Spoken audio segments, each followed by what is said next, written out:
Hola comunidad, ¿qué tal? Estamos aquí, pues bueno, con un invitado muy especial, nada más y nada menos que el señor Francisco Martínez. Ahorita le vamos a dar una breve, pues, introducción para que ustedes puedan conocerlo. Les agradecemos infinitamente por formar parte de este video que tiene como propósito fundamental el conversar acerca de el ecoturismo, acerca de las inversiones inmobiliarias y cómo podemos juntar lo mejor de estos dos mundos para crear una gran idea.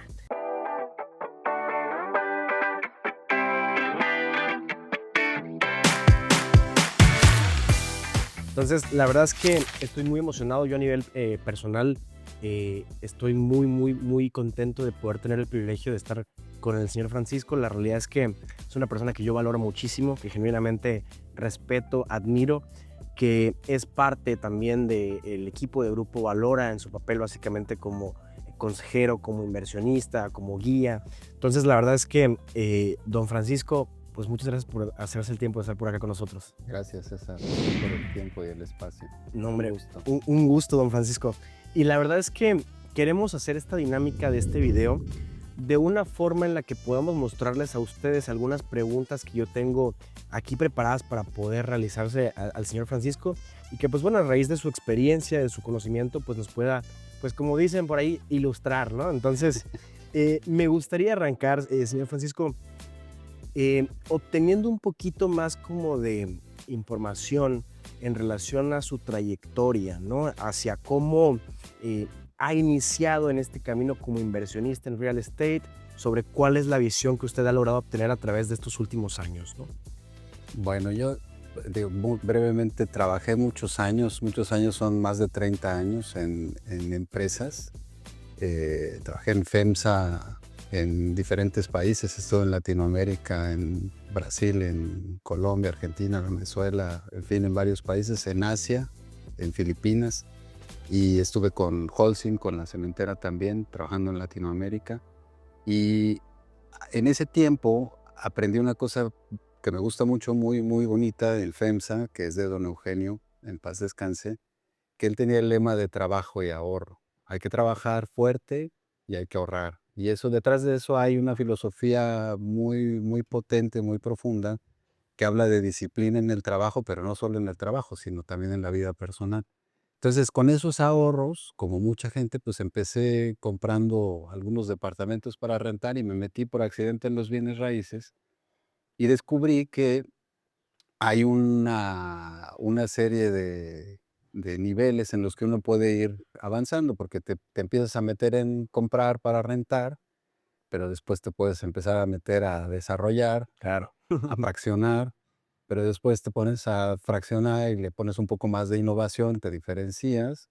Y creo que ahora hay una gran tendencia muy importante a desarrollar con propósito, donde no solamente quieres desarrollar por hacer un negocio, sino quieres desarrollar para beneficiar a la naturaleza, a la comunidad y para hacer algo sostenible y de impacto positivo. Totalmente.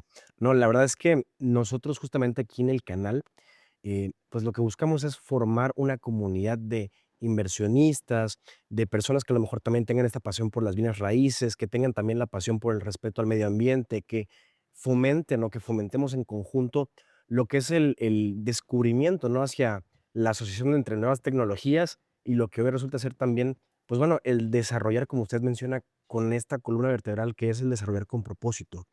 Justamente el día de hoy nos encontramos en un entorno natural bellísimo, en el cual le agradecemos el espacio para poder estar por aquí. Y aprovechando, quería yo preguntarle también cuáles son los factores clave que a lo mejor usted puede analizar antes de tomar una decisión de este estilo, ¿no? Bueno, yo digo, en esto no hay recetas, ¿no? Pero yo considero siempre 7 factores que se me hacen fundamentales. El primero, sin duda, es la ubicación, ¿no? O sea, una buena ubicación donde hay una expectativa de crecimiento y donde, pues, uno puede apreciar la plusvalía, pero no solo la ubicación, también la topografía y es muy importante, porque a veces los terrenos tienen desniveles o el suelo está fangoso o se inunda o pasa un cable de alta tensión. Entonces, todos esos factores también hay que considerarlos. Ese es el segundo. El tercero es el precio, ¿no? Porque creo que hay que comprar cuando la curva de crecimiento de los precios está ascendente y por eso todos estos fraccionamientos donde te metes y compras a precio, digamos, de preventa, son una buena opción para hacer que tu patrimonio crezca, ¿no? La documentación, sin duda, que la documentación esté en regla y que no vaya a tener ningún problema en el tiempo. Y la dinámica del mercado, porque también a veces compras y el mercado no tiene dinámica Claro. de compra y venta y pues tu dinero se va a quedar ahí parado por mucho tiempo. Creo que otro aspecto muy importante es el acceso a los servicios, ¿no? O sea, que tengas energía eléctrica, que tengas servicios de drenaje, luz y ahora, súper importante, todo el tema de los desechos, la basura, ¿no? Que se ha convertido en algunos lugares como en la península en un dolor de cabeza, ¿no? Acá no hay rellenos sanitarios, entonces es difícil porque uno escarba y hay agua, entonces, ¿qué va a pasar con la basura, no? Entonces también esas cosas es muy importante que uno las considere.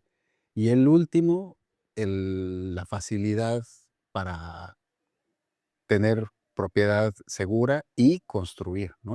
Toda la reglamentación, los aspectos gubernamentales también es un aspecto muy importante. Entonces serían Totalmente. esos 7 puntos. No, hombre, me parece muy, muy sensato. Fíjese que me quiero tomar el atrevimiento de hacerle una pregunta que no estaba dentro del speech, pero quiero preguntarle cuál fue su primera inversión inmobiliaria, porque la verdad es que nunca se lo he preguntado. Bueno, eso es una buena historia. La primera inversión inmobiliaria fue un terreno en Colima, en Comala. Eh, Comala es un pueblito muy bonito, que Pedro Páramo se inspiró para escribir su historia. Y es un pueblo que tiene casas, de estas de adobe y techos de teja. Y en aquel tiempo que yo compré, estaban fraccionando las orillas del pueblo. Entonces, ese fue mi primera inversión y fue, la verdad, por gusto del terreno, pero me salió súper bien porque compré muy barato y en 3 años el precio Me imagino, me se fue imagino. al cielo y también por coincidencia vino alguien y me ofreció comprar el terreno, entonces lo vendí. Lo vendió. Y así empecé, sí. Órale. Esa fue la primera, sí. Qué padre, me da muchísimo gusto escuchar este tipo de historias, ¿no? Porque al final nos sirven como para poder también identificarnos. Aquí en el canal justamente también, pues bueno, muchos de los que hoy nos acompañan y que nos visualizan son muchos inversionistas de primera línea que van a realizar apenas su primera inversión y siempre da gusto, ¿no? El escuchar justamente cuál fue esa primera inversión, ¿no? Entonces, por eso fue que me tomé el atrevimiento de meter esa pregunta que no estaba. Ahora bien, retomando un poquito el tema, señor Francisco, me gustaría que usted pudiera platicarnos un poco en relación al tema de oportunidades, ¿no? ¿Cuáles son las oportunidades que usted podría identificar para quienes hoy deciden invertir a través de desarrollos que están alineados con la naturaleza, con el ecoturismo, con este tema de, lo menciono justamente por lo que usted comentaba, ¿no? El encontrar justamente un desarrollo con propósito, ¿no? El invertir justamente con propósito. ¿Cuáles considera usted que son esas oportunidades que hoy podemos recibir? Yo creo que hay varias tendencias muy interesantes, ¿no? Porque si uno ve México, en México tienes los hoteles o la infraestructura, que digo, tienes las grandes cadenas y hoteles pequeños, pero este turismo que es un poco más de experiencia o de contacto a la naturaleza, yo creo que estamos desarrollándolo apenas, ¿no? O sea, hay países como Costa Rica, por ejemplo, ¿no? Que tienen estos conceptos de ecoaldeas o de Claro. hospedaje sustentable que ya tienen más tiempo haciéndolo y que lo saben hacer bien, que yo creo que eso en México apenas como que está incipiente y en desarrollo. Y creo que dentro de eso la oportunidad está en que algunas de estas ecoaldeas tienden a ser o de nivel socioeconómico muy alto, con mucho lujo, o algo muy, muy básico, muy sencillo, que a veces pues algunas personas que están acostumbradas a las comodidades de la ciudad, pues no les gusta estar en eso, ¿no? Entonces, creo que esta, contacto, esta cercanía con la naturaleza a través de estas ecoaldeas y de democratizar el concepto es una tendencia muy importante a la que se puede, montar toda esta evolución. Y la otra el turismo vivencial, ¿no? O sea, cada vez más las personas no solamente quieren ir a conocer el lugar, sino meterse un poquito más a las costumbres de la comunidad, ¿no? O sea, digo, aquí en México algo muy, muy conocido es irse a meter a hacer un temazcal, por ejemplo, ¿no? Pero directamente en el rito, con el chamán o con el representante de la comunidad que maneja la ceremonia y hacer algo auténtico, ¿no? Entonces yo creo que ahí nuestro país es riquísimo en prácticas, en historia, en cultura. Esa es otra avenida muy importante que se puede aprovechar. Y bueno, el ecoturismo de aventura, ¿no? Que uno se va de aventura y a mucha gente sí le gusta irse en tienda de campaña, pero a muchos prefieren tener algo un poquito más cómodo, ¿no? Entonces, Sí. lo que hemos estado viendo es que hay ya algo de desarrollo ecosustentable cerca de esos sitios donde hay o trekking o para hacer mountain bike y cada vez se ve con más frecuencia, ¿no? Y yo creo que eso es algo que va a ir evolucionando porque también lo que hemos visto es que en el pasado, en los 80s, 90s, eran viajes mucho más de familia, 5, 6, 7, 8 personas que viajaban en familia, y ahora son viajes a veces de personas en lo individual o de parejas que tienen más flexibilidad para desplazarse a zonas más próximas a lugares como estos, para hacer trekking o para hacer actividades físicas, y las buscan además, ¿no? Y creo que la otra también importante es que estos hay ahora, modelos, cooperativos donde le llaman modelo cooperativo, donde alguien viene de turismo, pero viene a insertarse en la comunidad para aprender más de cómo vive, de qué prácticas tiene, de cosas, interesantes para aprender, pasa unos días y después vuelve a su lugar de origen, ¿no? Y esa curiosidad cultural que es más que una vivencia, porque es meterse en la vida de la comunidad, lo vemos cada vez más con más presencia. Entonces, yo creo que todo este abanico de posibilidades se está abriendo y de la mano, pues, lo vamos acompañando con el desarrollo, residencial o ecoresidencial. Totalmente, estoy muy de acuerdo. Al momento que estamos grabando este video, pues nos encontramos aquí en Yucatán. Ustedes saben, quienes han tenido oportunidad de acompañarnos en nuestra trayectoria, que nos dedicamos a promover, ¿no?, nuestros desarrollos aquí en el estado. Y particularmente con este tema de lo que nos platicaba ahorita don Francisco, pues bueno, nosotros encontramos en Yucatán un potencial tremendo para fomentar este tipo de desarrollo, este tipo de proyectos, ¿no? Particularmente en algunas zonas que están más cercanas a las bellezas naturales, porque, pues, al final, para que exista todo este tema del turismo, pues, también tiene que existir un incentivo para que el foráneo venga a visitar, ¿no? Claro. Entonces, particularmente en Yucatán existen cenotes, existen playas preciosas, existen una cultura que históricamente ha pasado por años, entonces, la realidad es que me gustaría que a lo mejor pudiera platicarnos un poquito en relación a esa proyección que podemos ver en algunas zonas en las que encontremos este potencial de desarrollo ecoturístico, ¿cómo lo podría estar visualizando usted en unos 8 o 10 años aproximadamente? Yo estoy convencido, déjame, me salgo un poquito, y si vemos el país en el macro, yo creo que hay varios polos de inversión que uno puede considerar, ¿no? O sea, tienes la Riviera Maya que siempre ha sido, siempre digo de los 80s para acá, un área interesante de inversión. Querétaro, que también tiene su potencial. Toda la zona de los alrededores de Puebla, que también empezó a tomar mucha fuerza. Y en la península, en Baja California, hay también desarrollos que se han puesto interesantes. El volumen quizás es menos comparado con los otros, pero también tiene un desarrollo interesante. Y el quinto es la península. Y yo me aventuro a hablar de los 5 porque creo que de los 5 el que tiene más proximidad con la naturaleza, sin lugar a dudas, es la península. Si uno se pone a ver la diversidad que hay acá, la riqueza cultural, que hay en la península, pues, queda fascinado, ¿no? Yo por eso tomé la decisión de vivir acá, Sí, ¿no? O justo, sea, es sí, es sí, un sí. lugar fascinante. Ahora, todo en la vida tiene un precio, y yo creo que en el tiempo, proyectándolo, lo que va a suceder es que se va a valorizar todo lo que esté alrededor de las zonas, focales, por ejemplo, el Anillo de los Cenotes, se va a valorizar todo lo que está alrededor, porque dentro de los anillos de los cenotes lo que podemos esperar es que exista una regulación muy estricta de la explotación y uso, ¿no? Y creo que el gobierno hará bien si cuida eso, ¿no? O sea, cuidar que el manto freático no se contamine, cuidar que exista un programa de saneamiento de todos los sistemas kársticos, ¿no? Hay que considerar que el Anillo de los Cenotes tiene reconocimiento como Patrimonio de la Humanidad desde el 2012, ¿no? Y lo hemos usado, disfrutado, pero creo que el volumen de visitas ha venido creciendo y eso, pues, demanda un poco más de atención. Entonces, estas tendencias de cuidar el ecosistema y dentro del ecosistema las aguas.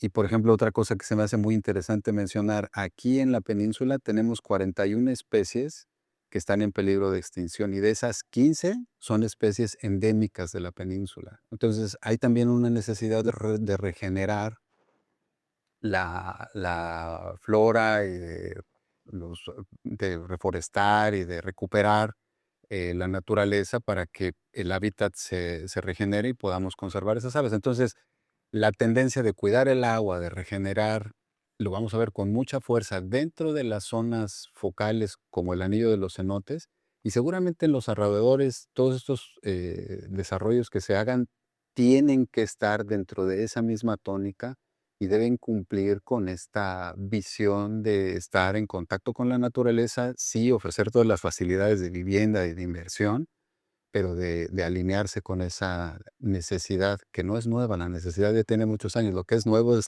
el foco que sí se le ha puesto, ¿no? Totalmente, sí. Yo creo que a raíz de esta misma necesidad es que hoy se ha convertido, ¿no?, en un tema de tendencia, incluso el hablar de este tipo de inversiones. Hemos escuchado muchos el término de eco-friendly, por ejemplo, ¿no?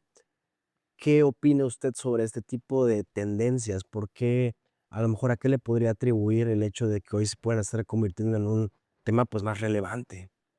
Yo estoy convencido que muchas veces esta conciencia se despierta cuando te duele un poquito más cerca en la piel, ¿no? Entonces, el cambio climático creo que cada vez lo vivimos más de cerca, lo vivimos más, en nuestra piel, y eso ha hecho que se despierte una conciencia muy importante de hacer un balance, y de devolverle algo a la naturaleza. La otra es la educación, porque al pasar del tiempo, pues, la educación ha venido en una curva creciente, entonces, personas más educadas se vuelven también, en la mayoría de los casos, más conscientes de cuidar el medio ambiente.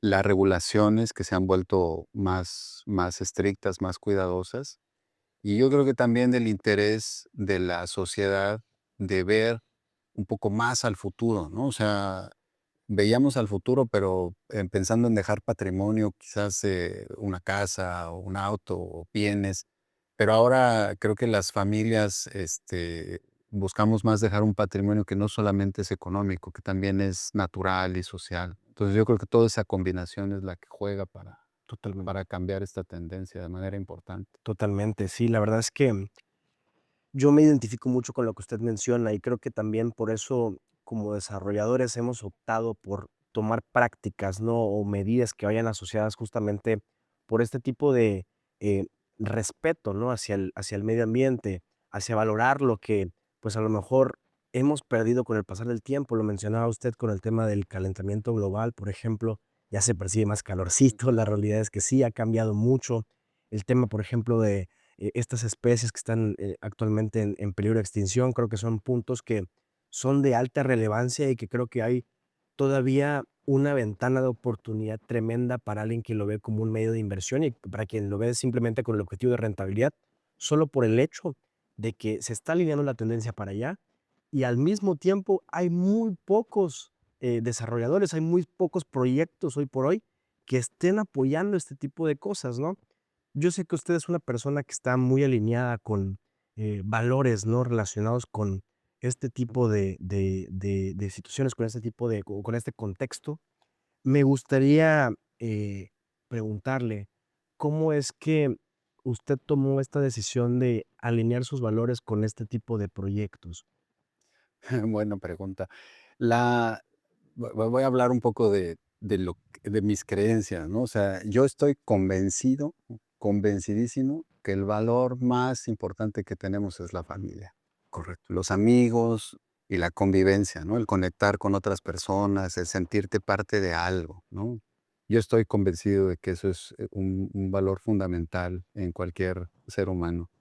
Y el otro es que yo he descubierto que me gusta mucho la naturaleza y me gusta aprender de la naturaleza. Uno no termina aquí, por ejemplo, los nombres de los árboles, de plantas, el número de insectos que hay, saber cuáles son inocuos y los puedes sacar de tu casa y cuáles pues sí tienes que sacrificarlos, es también una tarea importante. Y me gusta, yo lo disfruto mucho eso, ¿no?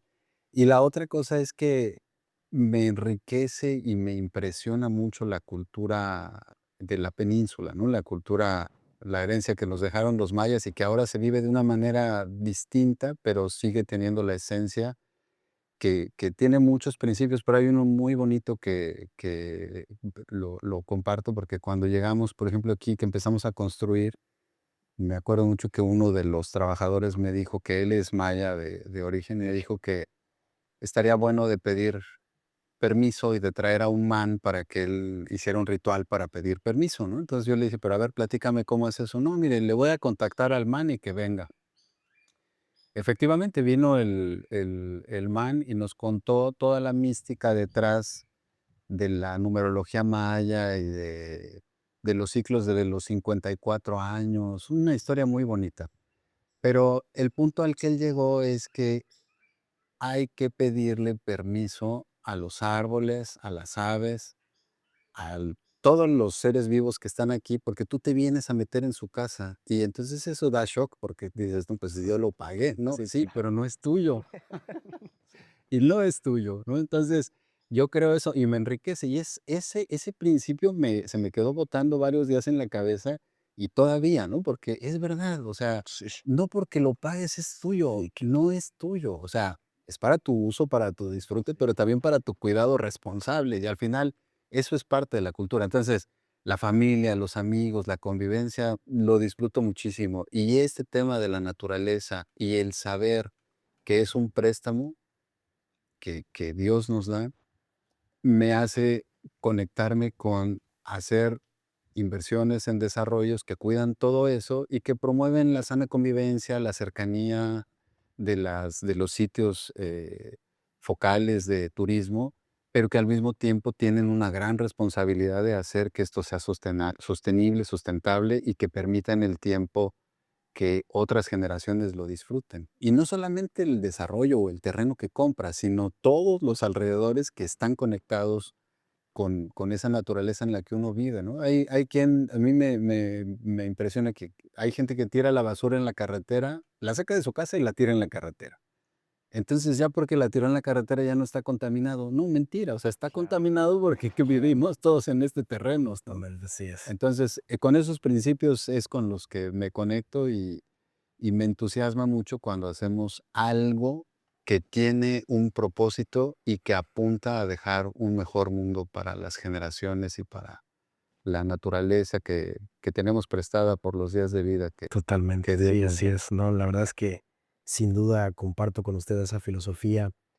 Me gustaría que pudiera compartirnos, don Francisco, qué acciones estratégicas podría usted sugerir para nosotros como desarrolladores, para nosotros como comercializadores, porque sé que también en este podcast van a estarlo viendo muchos brokers, muchos comercializadores que están alineados con pues, los proyectos que hoy por hoy se ofertan en el mercado, ¿no? Pero que pues a lo mejor no están tan alineados con esta visión. ¿Cuál usted considera que puedan ser estas acciones que podemos tomar para sumar nuestro granito de arena? Yo, yo partiría de, eh, cuando uno piensa en desarrollar, se me viene a la mente alguna vez platicando con un ingeniero, ¿no? Que llegó a un desarrollo y me dijo, mira, tiramos todos los árboles y lotificamos y vendemos al máximo. Y, o sea, eso está bien, ¿no? Pero yo le decía, pero ¿y por qué tenemos que tirar todos los árboles? No, no, luego sembramos otros. No, no. Yo creo que para mí hay que hacer una inversión consciente, ¿no? Y eso es algo muy importante, ¿no? Hay que invertir donde sabemos que vamos a tener un balance de, claro, el retorno de la inversión, pero un balance también de preservar la naturaleza y de tener un ambiente bonito, ¿no? Un ambiente donde exista verde y puedan vivir las aves y la fauna que hay en la localidad. Obviamente no quiero que viva un jaguar cerca de mi casa, tampoco es la idea, pero sí cuando menos preservar el entorno, ¿no? Y para mí eso es algo muy, muy, muy importante, ¿no? Y creo que el otro tema es el uso de tecnologías limpias, ¿no? O sea, cuidar lo que comentaba recién de que los desechos de agua no vayan al manto freático, ¿no? Y que no lo contaminemos. La basura, seleccionarla, usar la energía eléctrica para generar energía eléctrica, que aquí hay viento y hay bastante luminosidad como para utilizar fotoceldas. Usar todo eso. Y yo creo que la otra cosa también muy importante es la arquitectura, ¿no? O sea, Claro. usar arquitectura sustentable, que aquí los mayas daban cátedra de eso, ¿no? O sea, los materiales que usaban, la orientación. Armónico con el medio ambiente. Totalmente. Entonces yo creo que ese es un tema muy importante que también nos podemos sumar. Buenísimo. Estoy muy de acuerdo también con ese punto.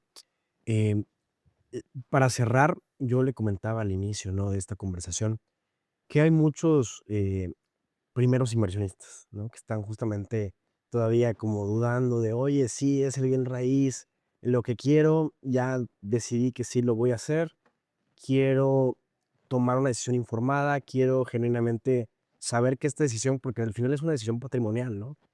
Independientemente de que lo podamos tomar también con un objetivo, como lo mencionamos en el canal, de reventa, de renta, de rentabilidad, con ese enfoque de inversión, no deja de ser una inversión patrimonial, ¿no? Claro. Entonces, lo patrimonial es importante, ¿no? Lo sabemos muy, muy bien. ¿Cuál consideraría usted que podría ser ese consejo que le podría regalar justamente a ese primer inversionista? La parte patrimonial sin duda es un factor muy importante. Y yo lo pongo en esta perspectiva, o sea, incluso desde el punto de vista patrimonial, todo lo que tiene una tendencia a cuidar el medio ambiente en el tiempo se va a valorizar. Y yo cuidaría eso, que tienda a cuidar el medio ambiente y que esté en la proximidad. Si, por ejemplo, es una inversión para hacer algo de ecoturismo, está en la proximidad de algún sitio interesante y que si uno lo ve, eh, por ejemplo, aquí en el caso de Yucatán, la zona del Anillo de los Cenotes, cerca no hay infraestructura, no hay hoteles, no hay restaurantes, no hay nada, ¿no? Entonces, a la fecha hay un gran potencial para desarrollar eso de manera consciente. Entonces, yo recomendaría eso, ver un lugar donde en el tiempo se vea una proyección de potencial de desarrollo, que tu inversión cuide la ecología y el medio ambiente y entonces lo patrimonial seguro que se va a dar, ¿no? No es empezar solamente buscando lo patrimonial, para mí es ir viendo estos círculos concéntricos que te van a generar ese valor en el tiempo. Correcto, justo. Pues, la verdad es que, don Francisco, le agradezco muchísimo el que nos haya acompañado bueno, que le hayamos acompañado, ¿verdad? Porque usted nos recibió en esta ocasión. Con gusto.